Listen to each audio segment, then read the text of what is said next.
Friends, આજે આપણે બનાવીએ મસાલા બ્રેડ. એના માટે મેં શું કર્યું છે, 6 સ્લાઇસ બ્રેડની આવી રીતે મેં પીસીસ કરી કાઢ્યા છે. એના 6 સ્લાઇસ બ્રેડ. બીજું મેં શું કર્યું છે, 1 ટેબલસ્પૂન બટર, 1 ટેબલસ્પૂન ઓઇલ એને ગરમ કર્યું. એમાં જીરાનો 1 ટીસ્પૂન જીરું નાખીને વઘાર કર્યો. એમાં 1 ટેબલસ્પૂન ભરીને લસણની ચટણી સોટે કરી અને 1 મોટો કાંદો ને 3 નાના ટમાટર, મોટા હોય તો 2 ટમાટર, આવી રીતે એને મેં ચડાવી દીધા છે.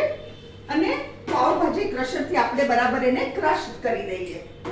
આ પાવભાજી ક્રશર છે.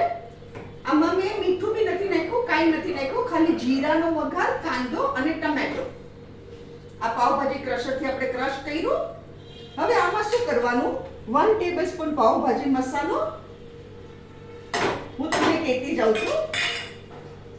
મીઠું આપણે બ્રેડના માપનું મીઠું નાખી દઈએ, 1 ટીસ્પૂન મીઠું. અને આમાં ટમેટાની ખટાશ ઓછી કરવા આપણે ખાલી 5 ચમચી સાકર નાખશું, 5 ચમચી સાકર. અને 2 ટેબલસ્પૂન ભરીને કોથમરી. કોથમરી ખાસ નાખજો, કોથમરીથી ફ્લેવર બહુ ફાઇન આવે. આને આપણે બરાબર મિક્સ કરી દઈએ. અને હવે આમાં આપણે આપણા બ્રેડ નાખી દઈએ.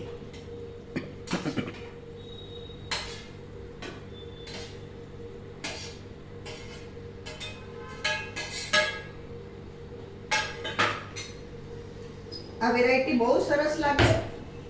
આ બચ્ચાઓને તો બહુ જ ભાવશે, એટલું સરસ લાગે ને. અને પાવભાજીનું સેટિસ્ફેક્શન મળી જાય તમને, પાવભાજીનું આપણને સેટિસ્ફેક્શન મળી જાય.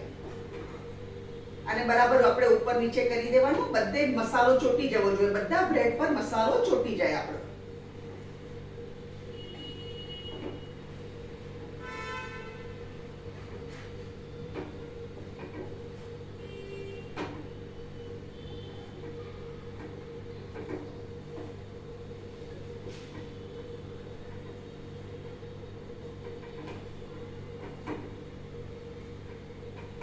આ મસ્ત આપણા પાવ થઈ ગયા.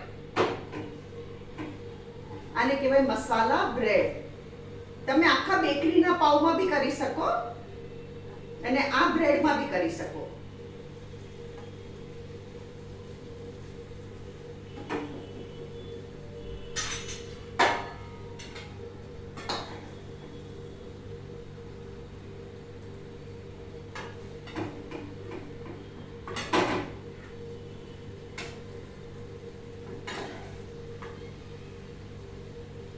અહીંયા હું ગેસ બંધ કરું છું. ફ્રેન્ડ્સ, આ છે મસાલા બ્રેડ. અગર તમને આજની મારી રેસીપી પસંદ આવે તો કમેન્ટમાં જરૂરથી લખો. મારી વિડીયોને લાઈક કરો, શેર કરો અને મારી ચેનલને જરૂરથી સબસ્ક્રાઈબ કરો.